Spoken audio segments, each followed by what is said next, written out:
Anzjana ta' 79 sena u raġel ta' 56 sena ħelsuha ħafif wara li allegatament xi ħadd mhux magħruf fis-satra tal-lejl ta' bejn il-ħadd u tnejn tan-nar lil bieb tad-dar tagħhom fit-triq Sant'Ugustin il-Ħamrun.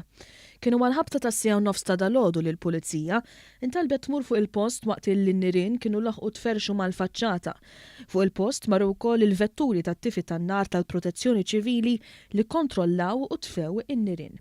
In-nar għamel ħsara kbira mat-tieqa u l-bib ta' barra u mhux esklus li għamel ħsara wkoll fl-ewwel kamra tad-dar. Jidher illi minn tan-nar li l-bib tafa' xi oġġett jaqbad u kisser ukoll il-ħġieġ tat-tieqa. Il-membri tal-Protezzjoni Ċivili għenu lill-anzjana u lir-raġel biex joħorġu mid-dar. Ma' One News, ir-raġel iddeskriva x-xena bħala waħda trawmatika u sostna li fil-ħin tal-inċident kienu reqdin. Għalkemm ħadd ma weġġa' sejħet ambulanza b'tim paramediku li għen l-anzjana u lir-raġel minħabba xi duħan li setgħu belgħu u ttieħdu l-isptar. Nies fuq il-post qalu ma' One News li dan ma kienx l-ewwel każ ta' nirien f'din it-triq. Fl-aħħar ġimgħa ta' Settembru 3 karozzi nataw in-nar bil-konsegwenza li żewġ tidjar ġarbu xi ħsarat. L-investigazzjonijiet tal-Pulizija dwar dan il-każ għadhom għaddejjin.